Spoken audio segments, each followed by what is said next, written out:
Merci d'être avec nous sur RFM Midi, le grand journal. Anna Rocha. À la une de l'actualité de ce mercredi 20 mars, le verdict du procès d'Ibrahim Ndoye, le chauffeur du PUR, condamné à 6 mois de prison avec sursis. Il bénéficie aussi d'une relaxe pour le délit de fuite.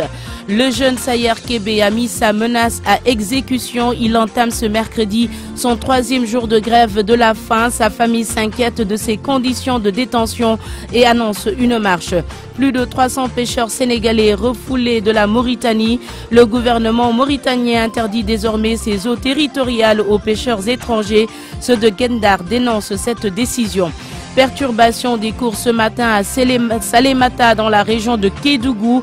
Plusieurs jeunes filles ont piqué des crises d'hystérie en même temps. 15 ont été évacuées au centre de santé. À suivre l'actualité internationale avec Georges Détié-Diop.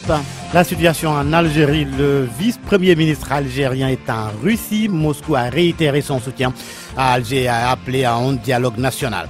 Les suites de la tuerie de Christchurch, une crise diplomatique entre l'Australie et la Turquie, tout serait parti des menaces que Erdogan a proférées à l'encontre des ressortissants australiens. Rendez-vous dans 15 minutes pour le développement, juste après la page des sports de Chertidiane Diagne. Rien que du football, Anna Rocha, nous allons nous intéresser à l'équipe nationale U23 du Sénégal qui va jouer tout à l'heure contre son homologue de la Guinée, c'est à Conakry. Vous entendrez donc le doyen Abdoulaye Dabo qui dresse une radio au niveau de cette localité. Lui, il parle de l'importance de cette rencontre et l'enjeu entre ces deux formations. Dans ce derby, nous allons aussi parler de l'équipe nationale du Sénégal senior qui se prépare à jouer la formation de Madagascar. Aliou Cissé qui a ratissé large en appelant de nouveaux. Est-ce qu'il faudra leur faire jouer ce jour-là? La réponse sera dans un dossier qui sera concocté par Soletia. Maïssi Dimbaye sera avec nous pour sa chronique hebdomadaire en fin d'édition. Point de vue, quelles mesures face aux incendies? Une réunion interministérielle sur la question est prévue cet après-midi. Débat vers 12h35.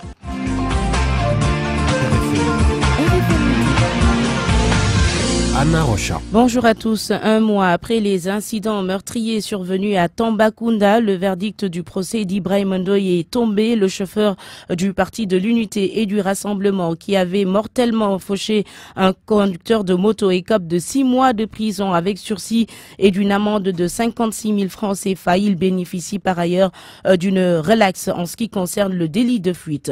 Compte rendu d'audience, Moussa Omargueï. Ibrahim Ndoye, le chauffeur du PUR, est condamné à 6 mois avec sursis assujetti d'une amende de 56 000 francs à verser au trésor public.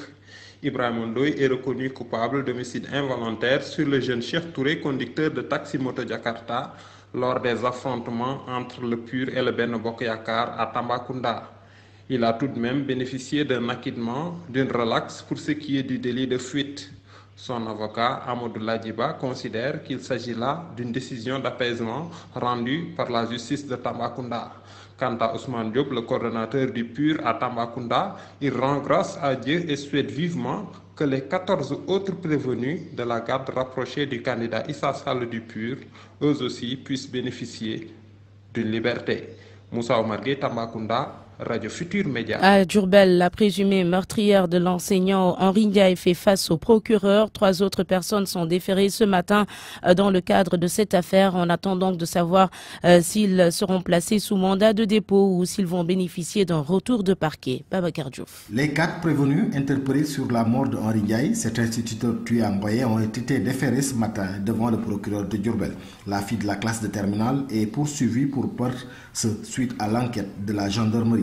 Les 3 autres prévenus, que sont la maman de la présumée meurtrière, l'enseignant et l'aide infirmier, ont tous été retenus pour non-assistance à une personne en danger. En plus de ces chefs d'accusation, Mélanie, la maman de la présumée meurtrière, devrait aussi répondre du délit d'ouverture de bar sans autorisation. Seront-ils mis sous mandat de dépôt ou bénéficieront-ils d'un retour de parquet?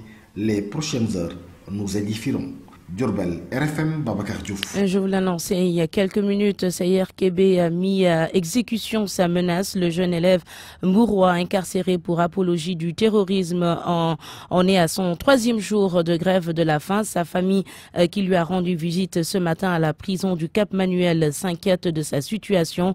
Elle prépare une marche et interpelle les organisations de défense des droits de l'homme. Écoutons Fallou Kébé, grand frère de Sayer Kébé, propos recueillis par Ndjogou Tchène. Sayer observe une grève de la faim depuis 3 jours. Je l'ai trouvé dans des conditions extrêmement difficiles et j'ai même eu un pincement au cœur. J'invite les autorités à aller voir Sayer pour se rendre compte de ces conditions.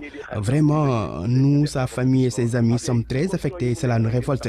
Dimanche, nous allons tenir une rencontre. La famille et les différentes associations de Pikine, de Mbour, de Thiès et de Tivaouane pour voir comment faire pour avoir une autorisation pour organiser une marche à la place de l'Obélisque, à la place de l'Indépendance pour dénoncer sa situation. Aujourd'hui, j'étais tellement touché que je n'ai même pas pu terminer ma visite. Nous demandons aux organisations de défense des droits de l'homme de réagir sur les conditions de Sayer Kébé parce qu'il est très fatigué et si on y prend garde, le pire peut se produire. Merci d'écouter le journal sur RFM, il est 12h06. RFM, la radio de toute l'actualité. Des difficultés pour les pêcheurs sénégalais en Mauritanie. 350 d'entre eux ont été refoulés avant-hier lundi. Le gouvernement mauritanien a interdit ses eaux territoriales aux pêcheurs étrangers, une mesure que dénoncent les pêcheurs de Guet-Ndar. Ils interpellent les autorités par rapport à cette situation. Cheikh Sidat Ndiaye, membre du comité du dialogue social, pêche aquaculture, au téléphone avec Ndiougou Diène. La Mauritanie a décrété que des étrangers sur ses côtes, sur les eaux mauritaniennes. Pour cela, le lundi 18, avec la délégation des Sénégalais qui rentrait sur Nouakchott, la commission des Saint-Tournard, accompagnée de l'Institut régional de la pêche, ils ont rencontré un bus rempli de pêcheurs qui ont été refoulés vers Saint-Louis. Pour le moment, ils sont au nombre de 350 qui sont déjà à Saint-Louis. Il y a presque 300 pêcheurs refoulés dans cette semaine-là. Et ce qui pose ce problème-là, au niveau des campements de Ndiago jusqu'à Lamhaïzarat, il n'y a que des pêcheurs sénégalais. Et pourtant, j'avais proposé à l'État sénégalais de nous faire venir des bateaux ramasseurs pour désengorger la Mauritanie. On demande à l'État de nous faire venir des bateaux ramasseurs pour qu'on puisse faire sortir les pêcheurs sénégalais qui sont en Mauritanie. Il y a un nombre de 12 000 pêcheurs qui étaient représentés dans 3 000 pirogues. Avec chaque pirogue, il y a 4 pêcheurs. Donc ça fait 12 000 pêcheurs qui sont actuellement en Nouakchott, de Ndago jusqu'à Lamhaïzara. C'est les 750 km de littoral de la Mauritanie. Hormis la pêche, l'horticulture aussi occupe une place importante dans l'économie sénégalaise. L'année dernière, la filière fruits et légumes a réalisé 75 milliards de francs CFA en termes d'exportation, selon le directeur de l'horticulture, Makoumba Diouf, qui était l'invité de RFM Matin. Vous l'entendrez dans l'édition d'information de 13h. Que se passe-t-il à Salémata? Les cours ont été perturbés ce matin suite à des crises d'hystérie de jeunes filles dans plusieurs établissements d'enseignement moyen secondaire. 15 d'entre elles ont dû être évacuées au centre de santé du département. Kédougou, la correspondance d'Ibrahima Diabakhate. Les crises d'hystérie gagnent de plus en plus du terrain dans les établissements d'enseignement moyen secondaire général. Au CM de Salémata, 15 filles sont tombées en crise ce matin, perturbant ainsi les enseignements. Au lycée de Fongolimbi, ce sont 10 filles du cycle moyen qui ont été atteintes la semaine dernière, et ceci malgré les nombreux sacrifices consentis par les parents pour tempérer les ardeurs des diables qui seraient à l'origine de cette situation. Des cérémonies de récital de Coran sont organisées un peu partout dans ces établissements pour endiguer ce phénomène. Pour l'heure, cette crise d'hystérie a fini d'installer la psychose dans ces établissements où certains élèves commencent déjà à anticiper les fêtes de peur d'être atteints. Ibrahima Diabakhate, Kédougou, RFM. Une nouvelle bibliothèque à l'université Cheikh Anta Diop de Dakar. Elle est logée au sein de la faculté des lettres et sciences humaines. Mais les étudiants ont-ils vraiment l'habitude de fréquenter la BU? Réponse dans ce reportage de Salimata Aou. L'heure de la pause à la faculté des lettres et sciences humaines. Le temps pour ces étudiants d'assister à l'inauguration de la nouvelle bibliothèque. Patembo est en master 1 au département d'anglais. Il fait ses recherches à la bibliothèque, mais l'Internet lui a rendu un mauvais service. C'est le cas quand même, parce qu'avec l'Internet, là, on télécharge le livre version PDF. Souvent, c'est ce qui nous empêche d'aller donc à la BU pour faire de la lecture.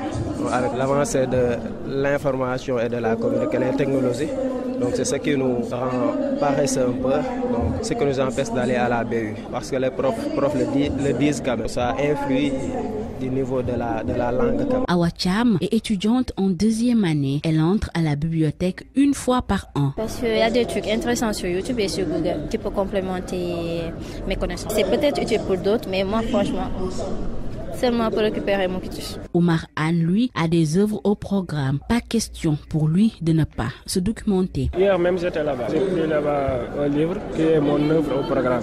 Things Fall Apart de Chinois HB. C'est intéressant parce qu'on nous a signalé déjà dès au début de l'année. Nos compositions ou nos examens se feront en littérature africaine, mais ça comportera sur cette œuvre. Avec l'ouverture de cette bibliothèque à la faculté des lettres et sciences humaines, les étudiants pourront mieux se documenter et compléter les cours.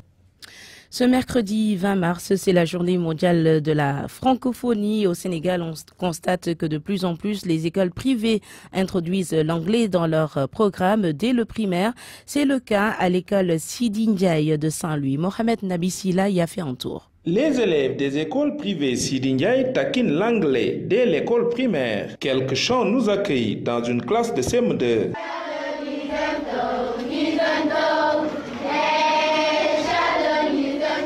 Omar Djouk, le directeur pédagogique de l'école Sidi Ndiaye, explique qu'il s'agit d'une option de l'établissement qui suit une logique de performance. Le directeur a recruté une prof d'anglais qui a sa licence en anglais et qui donne des cours dans les classes de CM2 pour les préparer plus tard quand ils seront en 6e de ne pas être dépaysés, d'avoir au moins des phrases et pouvoir s'exprimer correctement en anglais. Par ailleurs, chaque année, on reçoit aussi des stagiaires anglais qui donnent des cours du CE1 au CM1. Des mots d'usage, de salutation et de présentation sont bien connus des élèves.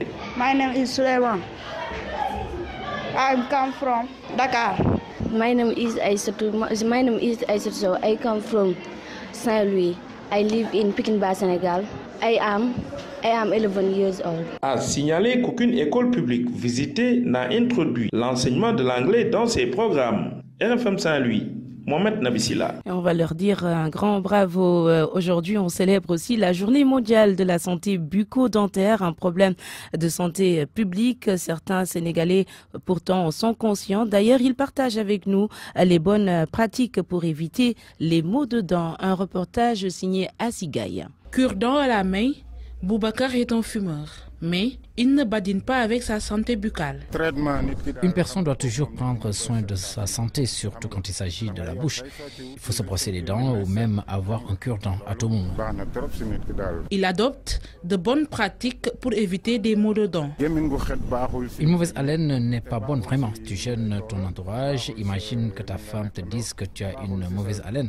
C'est honteux qu'on utilise les bonnes pratiques et parfois aller chez le dentiste. Fraîchement sortie du lit, Ouleïdiani est une mère de famille. Bonbon monte dans la bouche, elle n'imagine pas une journée sans se brosser les dents.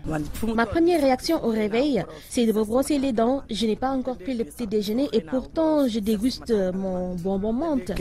Aux personnes qui ne prennent pas soin de leur santé buccale, la dame leur prodigue des conseils. Je leur demande de prendre soin de leur bouche parce que quand tu restes des heures sans parler, la laine est mauvaise. Donc imaginez si vous ne vous brossez pas les dents, au moins le matin. Même si elle n'a pas l'habitude d'aller chez le dentiste, Ruguinyaï ne se sépare jamais de son cure-dent. Je ne vais pas chez le dentiste, mais j'ai mes petits secrets pour ne pas gêner mon entourage. Le cure-dent, la seule solution pour moi. Ce mercredi 20 mars 2019 est célébrée la journée mondiale de la santé bucco-dentaire. Au Sénégal, les personnes sont de plus en plus conscientes de ce problème de santé publique. RFM. L'actualité internationale. À midi passé de 14 minutes, la page internationale présentée par Georges Détié-Diop. Bonjour Georges. Bonjour Anna Rocha. En Algérie, les manifestations ne s'essoufflent pas, elles se poursuivent. Cela malgré le renoncement de Bouteflika en 5e mandat. Et c'est dans ce contexte que le vice-premier ministre s'est rendu à Moscou pour rencontrer le ministre russe des Affaires étrangères, Sergueï Lavrov, lui a réitéré le soutien de la Russie à l'Algérie. Moscou a aussi appelé à un dialogue national, Nafissa Toussila. Le chef de la diplomatie algérienne est par ailleurs vice-premier ministre en visite à Moscou. Il s'y est entretenu avec son homologue russe Sergei Lavrov, ministre des Affaires étrangères. Ramtam Lamamra lui a décrit une situation algérienne sous contrôle et vanté les mérites du dialogue national qui devra mener à une nouvelle constitution et à de nouvelles élections. Le vice-premier ministre algérien est arrivé en Russie avec une lettre écrite selon ses dires par le président Abdelaziz Bouteflika à destination de Vladimir Poutine. Source RFI qui note que Sergei Lavrov est pour un soutien à l'Algérie. Ce dernier déclare que la Russie espère une stabilisation de la situation dans l'État ami qu'est l'Algérie et appelle à un dialogue national. Les deux hommes amis de longue date ont également discuté des dossiers importants de la région, à savoir la Libye, le Mali, le Moyen-Orient et la zone Sahara-Sahel, et rappelé l'importance d'une politique commune pour maintenir la stabilité dans la région et entretenir, selon Sergei Lavrov, une vaste coopération technico-militaire entre la Russie et l'Algérie. Direction la Guinée équatoriale avec cette demande de liberté provisoire pour l'opposant Joaquim Elo Ayeto. Ses avocats ont présenté devant le tribunal d'instruction de Malabo une demande de mise en liberté provisoire sans caution. Ils estiment que le manque de preuves et l'état de santé de leurs clients justifient une libération provisoire. Joaquim Elo Ayeto a été arrêté fin février et inculpé début mars pour tentative d'assassinat sur le chef de l'État. Au Mozambique, Georges, l'urgence humanitaire s'organise après le passage du cyclone Idai. C'est pour sauver ceux qui peuvent encore l'être et qui sont isolés et aider les survivants. L'aéroport de Beira a été aménagé en centre opérationnel d'urgence. Les organisations humanitaires en appellent à la communauté internationale pour les aider à financer cette opération qui va grandir de jour en jour puisque selon un responsable du PAM, le Programme alimentaire mondial, les besoins sur le terrain s'avère très important. Le cyclone a fait au moins 98 morts au Zimbabwe. Au Mozambique, l'on évoque plus de 200 morts. Le président mozambicain a estimé qu'on pourrait atteindre la barre des 1000 victimes. Oui. Je vous écoute, Georges. On continue avec l'actualité relative à la tuerie de Christchurch en Nouvelle-Zélande.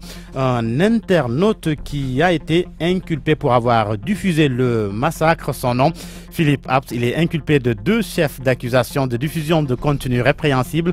La deuxième comparution est prévue le 15 avril prochain. La justice lui reproche d'avoir mis en ligne une photo de la mosquée Al-Nour de Christchurch avec la mention « cible atteinte », ce qui constituerait une incitation à la violence. Selon BBC, chaque chef d'accusation est passible de 14 ans de détention.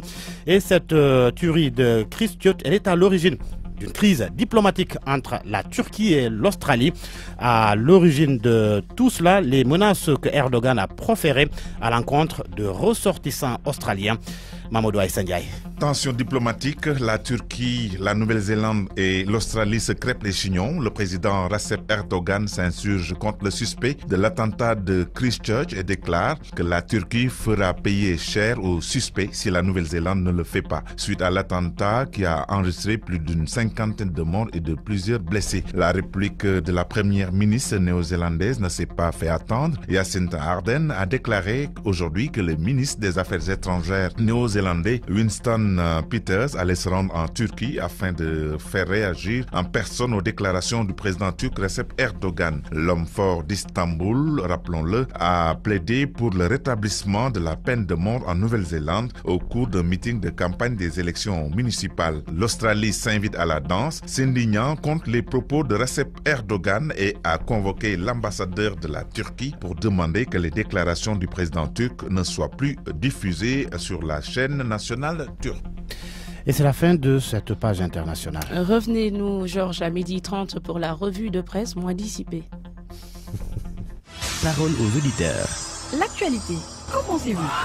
Moi, je pense que vous devrez. Réagissez dans nos éditions d'information sur l'actualité. Du lundi au vendredi, vous avez la parole sur RFM. Quelles mesures face aux incendies dans nos marchés? On en parle vers 12h35 avec Aladian, le directeur exécutif de l'organisation commerçante Unaqua Yessel et Djibi Diallo, le sous-préfet de Dakar Plateau. RFM Sport. Avec nous, cher Tidjane Diagne. Bonjour, cher. Bonjour à vous, Anna Rocha. Bonjour à tous. À la une du football, avec les éliminatoires de la CAN des U23, la Guinée accueille cet après-midi le Sénégal. Match prévu exactement à 16h30. Un match donc aller dans la perspective d'une qualification à la CAN égyptienne chez les moins de 23 ans. Un derby sous-régional entre le Sénégal et la Guinée qui tient en haleine les Quinois. Aussi, les autorités sportives pour enfin se qualifier après une traversée du désert chez les petites catégories. Abdoulaye Dabo, rédacteur en chef du groupe de presse privé guinéenne SIS-TV que nous avons joint ce matin. Match très attendu parce que traditionnellement entre Sénégal et Guinée, les rencontres sont très épiques, mais elles sont aussi intéressantes, d'autant qu'elles débouchent souvent sur des qualifications directes pour les compétitions continentales. Je crois que la rencontre cet après-midi ne déroge pas à cette règle-là. Ce sont des équipes qui doivent se valoir, sinon du point de vue du jeu. La différence se fera peut-être sur des détails, sur la préparation et sur le management tactique que les deux entraîneurs auront à faire au cours de ce match-là. Nous, on attend un match très plaisant parce que dans cette catégorie-là, on calcule moins, on n'est pas trop tricheur dans le jeu, on va tout droit au but et on a envie de se faire voir, on a envie de se prouver à soi-même et à son public. Donc, aussi bien côté sénégalais que côté guinéen, on devrait pouvoir avoir en tout cas un très bon match, d'autant que les équipes ont cherché à bien se préparer, ont cherché à se renforcer en effectif. Il y a eu des appels de gauche à droite, que ce soit côté sénégalais ou côté guinéen. Il y a eu des renforts qui sont arrivés. Par exemple, il y a au moins 3 qui sont dans l'équipe guinéenne. Il y en aura autant, peut-être même un peu plus du côté sénégalais. Donc on a mis, bref, tout le monde s'est mis tous les ingrédients de son côté pour avoir un très bon match. Côté guinéen maintenant, on tient beaucoup à ce match-là, vous savez, parce que ces derniers temps, les choses n'ont pas très bien marché pour les petites catégories. Donc c'est vrai qu'en U17, ils sont là, mais à l'UFOA, ça n'avait pas marché. Vous savez également, à U20, c'était pas le cas. Donc cette rencontre-là doit leur permettre, en tout cas, de coller un peu à la dynamique impulsée par l'équipe A. Voilà donc un peu les enjeux, si vous voulez, de cette rencontre que l'on attend cet après-midi entre le Sénégal et l'équipe de la Guinée. La CAN des seniors approche également, cher. Quelle option déjà pour battre Madagascar samedi prochain? C'est au stade Ladjor. Pour la circonstance, le sélectionneur national pour rappel à l'UCC a ratissé large en faisant appel à de nouvelles têtes dans la tanière. Une revue d'effectifs en perspective, c'est une question pour les techniciens contactés par la RFM ce matin. Ce n'est pas encore le moment d'observer un turnover. Sodotian dans ce dossier. La rencontre Sénégal-Madagascar est d'une importance capitale selon le technicien Sidat Sarr. Certes, les Lions ont déjà composté leur ticket pour la prochaine CAN, mais il ne faudrait pas prendre des risques en alignant au départ les nouveaux. Je pense que l'entraîneur est assez outillé et assez mature pour savoir d'abord gérer son effectif, parce que je pense que le principal travail a été fait pour avoir la qualification. La qualification est déjà acquis. Je pense que c'est le moment de revoir encore son équipe et son effectif. Donc je ne pense pas qu'il y aura de grands chamboulements pour ce match-là. Son homologue Abba Talifa, lui, parle des enjeux et opte pour les cadres. Il y a la première place en jeu. Pour moi, il faut mettre l'équipe idéale. Bon, en plus, en deuxième mi-temps, en fin de partie, les 20 dernières minutes, là, mettre les joueurs qu'il faut voir à l'œuvre. Je pense que c'est plus intéressant que de changer pour changer seulement, ou bien de tester des nouveaux. Il y a des enjeux en jeu. Déjà, si on met une bonne équipe, il y a aussi le classement FIFA. Donc, c'est un match à ne pas négliger. D'autant plus qu'à l'aller, les Malgaches nous ont un peu secoués avec une position de balle de 65%. Donc, il faut faire un match sérieux, discipliné, pour mettre l'équipe idéale. La manche aller Madagascar-Sénégal s'était soldée par un nul. Alors, le staff technique et les joueurs sont avertis. Et selon nos interlocuteurs, les nouveaux joueurs pourraient intervenir dans la deuxième période et attendre la rencontre amicale Sénégal-Mali. Dakar a pris à compter de ce jour, c'est là pendant 4 jours, le tournoi de karaté de la zone 2 qui regroupe en son 108 pays. 39 combattants sénégalais sont en lice chez les catégories cadettes, juniors et espoirs. Et là-dessus, retenez que les compétitions vont se dérouler au stadium Marius Ndiaye à Narocha. Avant de refermer cette page des sports en mode karaté, cher. Oui, justement, c'était cela. On en a parlé, Anna, à l'instant. Donc, cette fois-ci, c'est moi-même qui étais ailleurs. Voilà, justement, c'est vous qui êtes ailleurs. Certainement concentré pour la suite de votre journal. Et là, vous nous parlez de quoi tout à l'heure? Bientôt le sujet, le reportage du jour. Très bien. RFM, reportage. Le rôle de la femme dans l'éducation au sein des familles. Le plus souvent, ce sont les femmes qui assurent la transmission des valeurs et de la culture dans notre société. Grand-mère, mère, sœur ou tante, elles inspirent et rassurent. Le reportage du jour signé Aram Falchoun. Qu'elles soient mère, grand-mère ou sœur, dans les familles, les femmes sont sans conteste les plus engagées dans la préservation et la transmission des valeurs de notre société. Avis de Khadi, la trentaine, mère de 4 enfants, et de Maktar, jeune community manager. Le rôle des femmes dans la transmission de la culture est, à mon avis, inné. Nous passons le temps avec nos enfants et nous serons plus habilités à communiquer, plus complices avec les enfants. Les femmes, en général, ça ne se limite pas qu'à la maman. Il y a les grandes sœurs, il y a les tantes, les grands-mères. La femme occupe une place très importante dans la société, mais surtout dans le cadre familial, qui supporte la famille, et sont celles qui supportent la maison et qui veillent à l'éducation des enfants. Et donc, elles représentent en fait, on va dire, le principal canal de transmission des valeurs culturelles, mais également traditionnelles, reçues génération après génération. Parmi les valeurs qui leur ont été transmises, il y en a certaines que nos interlocuteurs apprécient tout particulièrement et comptent transmettre à leurs enfants. Celle qui m'est le plus chère, c'est le respect de soi-même. Croire en soi, se respecter, afin d'être respectée. Il y a l'indépendance. Une femme se doit d'être indépendante, surtout mentalement, être forte. Parmi les valeurs qui m'ont été transmises par les femmes qui m'entourent, aussi bien ma mère que ma grande sœur, c'est l'humilité et la persévérance. Le rôle de la femme dans la transmission des valeurs, un combat que la gente féminine sénégalaise tente tant bien que mal de mener et qu'elle espère remporter un jour. RFM, la chronique du jour. La chronique de Baïsi Dimbaï. Le processus de mise en avant, imaginé et organisé par les marketeurs pour la distribution de produits, est jusqu'ici une des meilleures techniques de vente. Son succès a d'abord donné des idées à quelques journalistes et animateurs de l'audiovisuel qui ont vite franchi le pas en l'utilisant à leur propre profit, pour leur propre image. C'est une perversion, dénoncée et combattue dans les métiers de la presse, singulièrement en télévision. De nos jours, cette technique est de plus en plus disputée, également par le monde de la politique. Pour eux, il faut figurer, assister, même de loin, témoigner par oui-dire, avec la complicité des médias. Faire partie de l'histoire à leur entendement, c'est aussi croire ou faire croire qu'on a fait partie des privilégiés, des proches de ceux qui font l'histoire. Même par effraction. Nous comprenons mieux alors tous ces témoignages confirmations qui accompagnent les moindres discours du chef de l'État. Cela vous hisse au rang des intimes, de ceux qui partagent les secrets régaliens et qui n'en usent qu'au moment propice, pour leur intérêt, bien évidemment.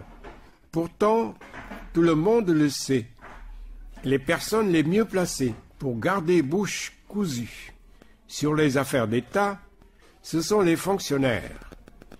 Ils sont tenus par le secret ou l'obligation de réserve, un principe éthique et déontologique renforcé, cadenassé par la loi, servant à la protection de l'administration, de son fonctionnement, de ses articulations et de ses stratégies.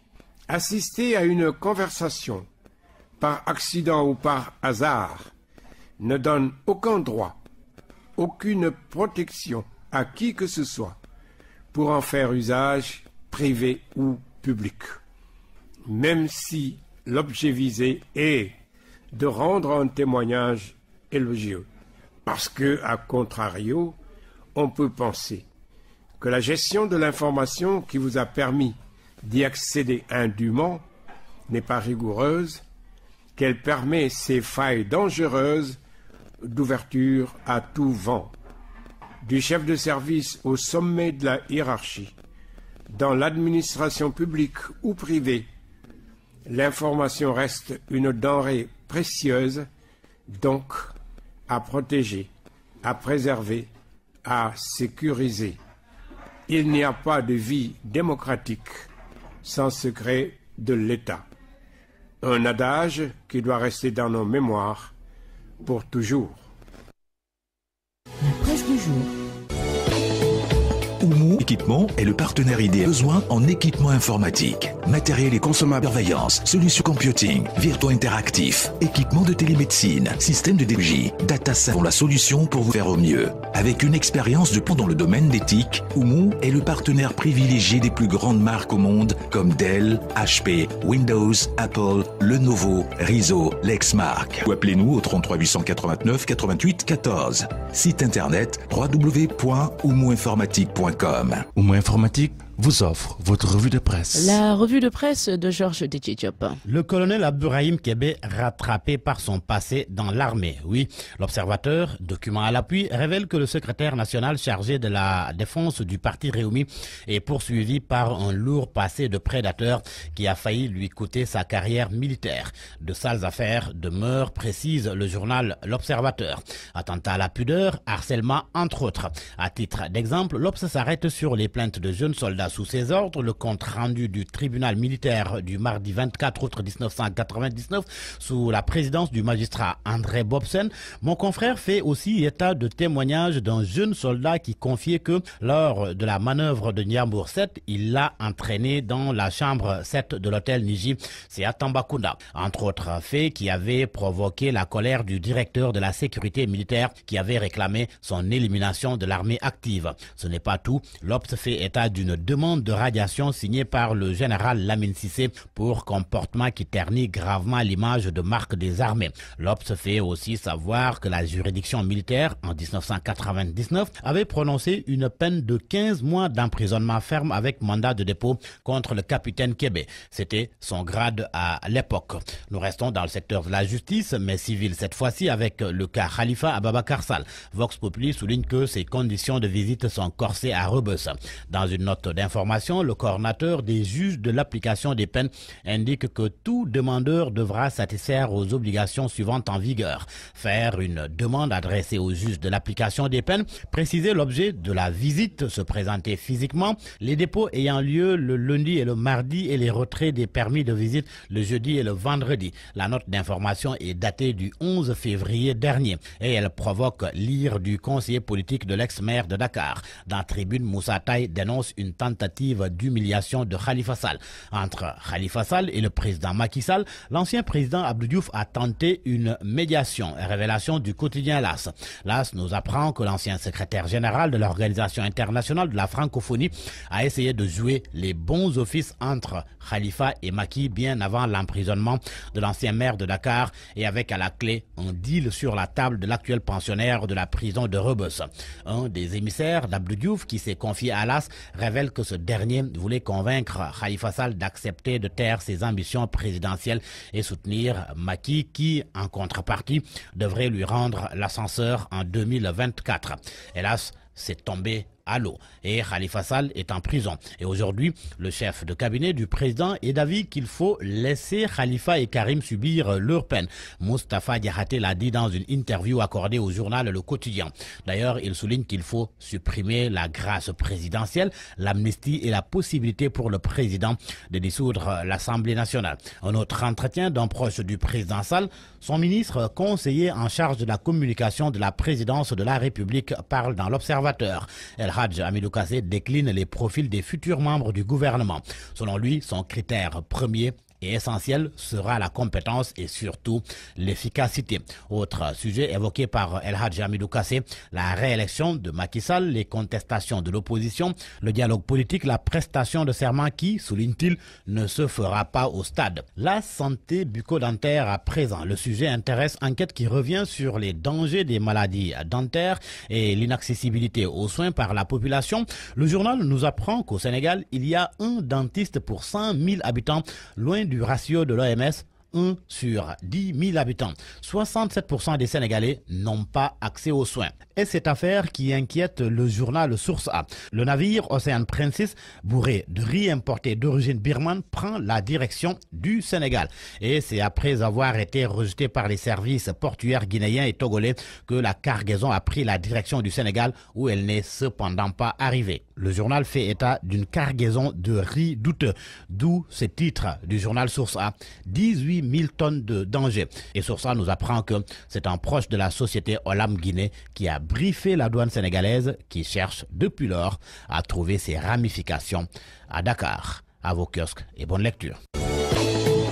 Oumou Équipement est le partenaire idéal. Besoin en équipement informatique, matériel et consommables surveillance, solutions computing, virtuaux interactifs, équipement de télémédecine, système de DMJ, data sont la solution pour vous faire au mieux. Avec une expérience de dans le domaine d'éthique, Oumou est le partenaire privilégié des plus grandes marques au monde comme Dell, HP, Windows, Apple, Lenovo, Rizzo, Lexmark. Ou appelez-nous au 33 889 88 14. Site internet www.oumouinformatique.com.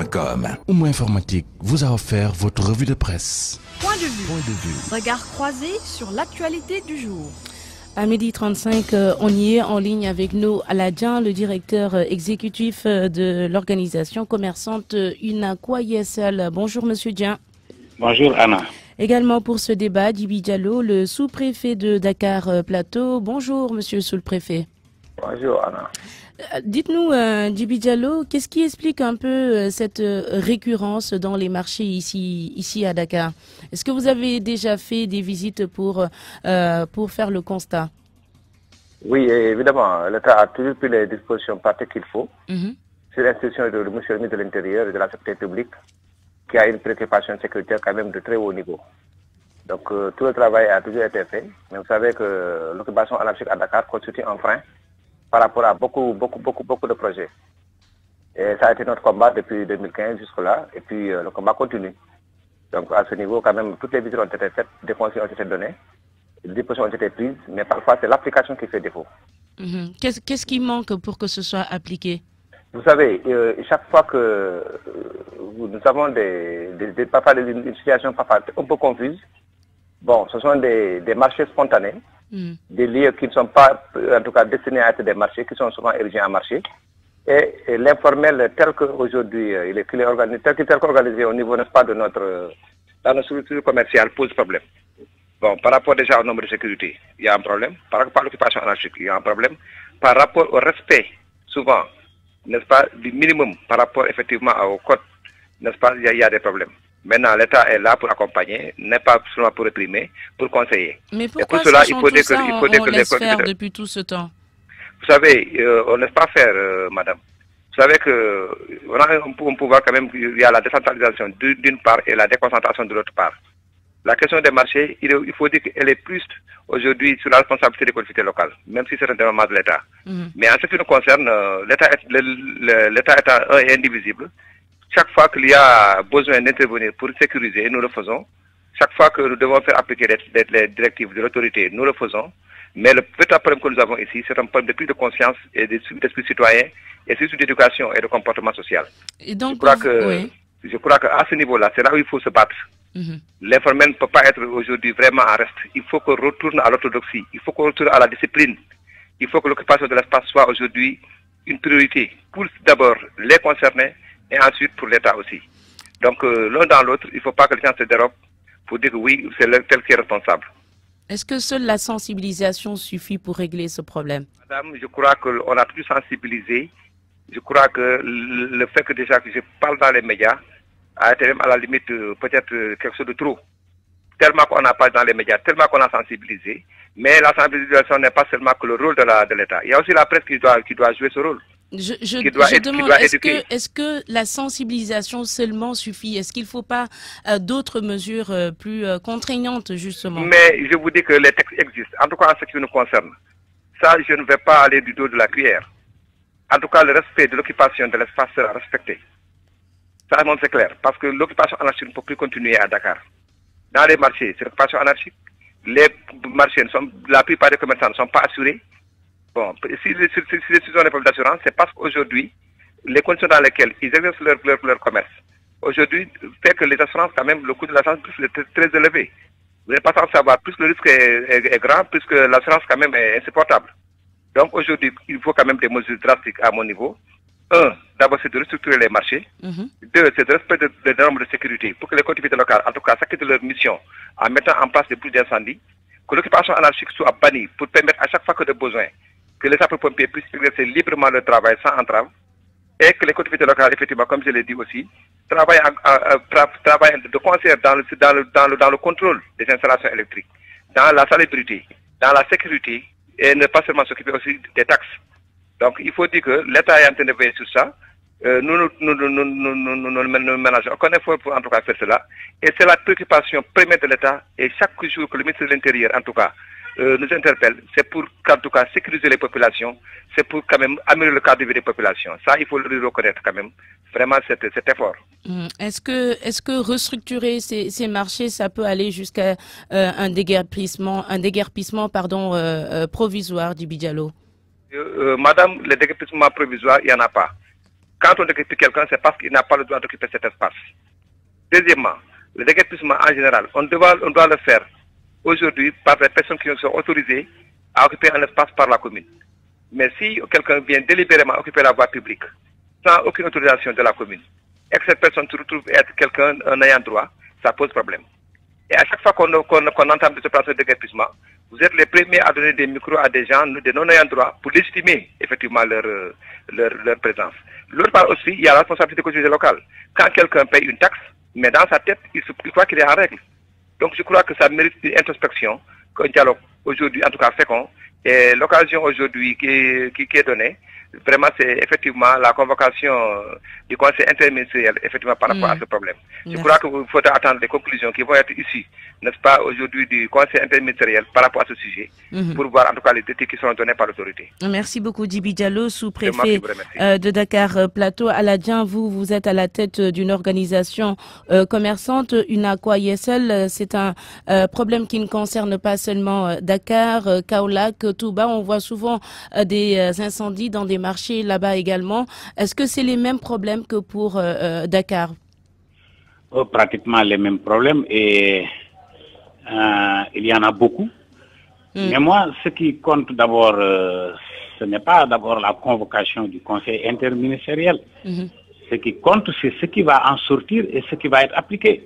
Puisque le Sénégal est le champion de tenue de salons, de séminaires, d'ateliers et de conseils interministériels, de rencontres. Et mieux, cette rencontre devait avoir lieu il y a 6 mois.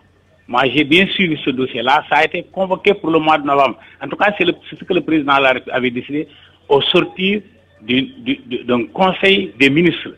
Il avait recommandé à ce qu'un conseil interministériel se tienne et pour objectif de trouver une solution pour la récurrence des incendies, mais aussi la reconstruction des marchés déjà victimes. Et je me rappelle bien, c'est après le premier incendie de Petersen. Alors, je ne sais pas ce que Dieu allait décider, mais si le conseil a été tenu à date échue, en tout cas en temps opportun, fort probablement, on n'allait pas avoir un second incendie. Je le pense. Je le pense. Maintenant, les problèmes, moi, à mon niveau, en tout cas au niveau de l'UNACOIS, on dit toujours que c'est des responsabilités partagées. Et l'État central, la direction de la protection civile, les sapeurs-pompiers, les commerçants, nous, et on assume notre part de responsabilité, mais surtout les municipalités qui encaissent des taxes et qui souvent, disons, ne s'intéressent comme il se doit quant à la sécurité, quant à la salubrité, quant à l'hygiène au niveau des marchés. Ils encaissent des taxes et, en tout cas, leurs agents utilisent n'importe quel espace et quand ce problème arrive, les sapeurs-pompiers qui viennent ne pourront pas avoir accès au lieu, et souvent aussi il n'y a pas de bouche d'incendie et les camions seront obligés de déverser ce qu'ils ont et de retourner pour puiser de l'eau ailleurs et en ce moment il y a 30 cantines qui se transforment en fumée. Qu'est-ce que vous attendez particulièrement de cette réunion interministérielle sur la sécurité des marchés? Quel genre de recommandations? Je pense que ce qui va sortir, c'est après concertation avec tous les acteurs que je viens de citer. Donc, probablement des décisions fortes seront prises, mais il restera l'applicabilité et leur application, parce que ça peut être bien applicable et ne pas être appliqué. Donc, nous pensons que des décisions fortes, en tout cas, seront ici en présence de la plus haute autorité de l'exécutif en dehors du président de la République, c'est M. le Premier ministre. Donc, c'est à un niveau supérieur. Donc, si à partir en tout cas de ces stations, des décisions qui seront prises ne seront pas appliquées, c'est pas la peine de convoquer cette rencontre. Mais moi, j'espère, parce que le problème là ne concerne pas seulement Dakar, mais on passe la journée si on liste tous les marchés qui ont été victimes depuis une quinzaine d'années. Et même j'ai entendu parler des gens qui pensent à la mise en place d'un fonds de calamité. Mais un fonds de calamité, c'est bon, mais est-ce que ce sera destiné pour ceux qui ont déjà été victimes ou bien pour les futures victimes? Voilà une interrogation. Donc qu'on n'en parle pas. Moi, en tout cas, nous sommes prêts, nous, au nom de l'INACOES, puisque depuis 8 mois, on travaille là-dessus, pas pour préparer cette rencontre spécifiquement, mais pour donner des propositions à l'État. Actuellement, nous sommes tombés d'accord avec une grande compagnie d'assurance pour mettre en place un produit d'assurance incendie. En tout cas, un package où il y a à l'intérieur assurance incendie. Et mieux, au moment où je vous parle, nous sommes en contact avec des partenaires qui peuvent installer, qui peuvent construire des magasins, des dépôts, des bureaux, des villas, même comment dire encore, avec des produits, ce qu'on appelle ignifuge. Ignifuge, ça veut dire ça peut résister aux flammes. C'est des produits ininflammables. Et là, on est en avance donc sur les discussions et on doit mettre ça sur la table du Conseil interministériel cet après-midi. Merci. Merci beaucoup Aladian, directeur exécutif de l'organisation commerçante UNACOIS ISL. On était également avec Djibi Diallo, le sous-préfet de Dakar Plateau. Midi 46, c'est la fin de ce grand journal. Je vous rappelle l'essentiel de l'actualité. Ibrahim Ndoye, le chauffeur du PUR, a été condamné à 6 mois de prison avec sursis. Il bénéficie aussi d'une relaxe pour le délit de fuite. Le jeune Sayer Kébé a mis sa menace à exécution. Il entame ce mercredi son 3e jour de grève de la faim. Sa famille s'inquiète de ses conditions de détention et annonce une marche. Plus de 300 pêcheurs sénégalais refoulés de la Mauritanie.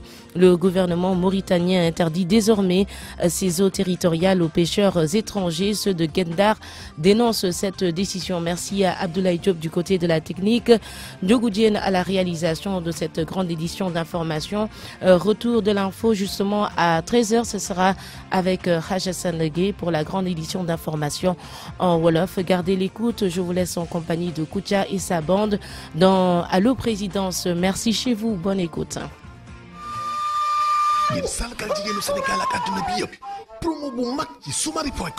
Téléphone Spark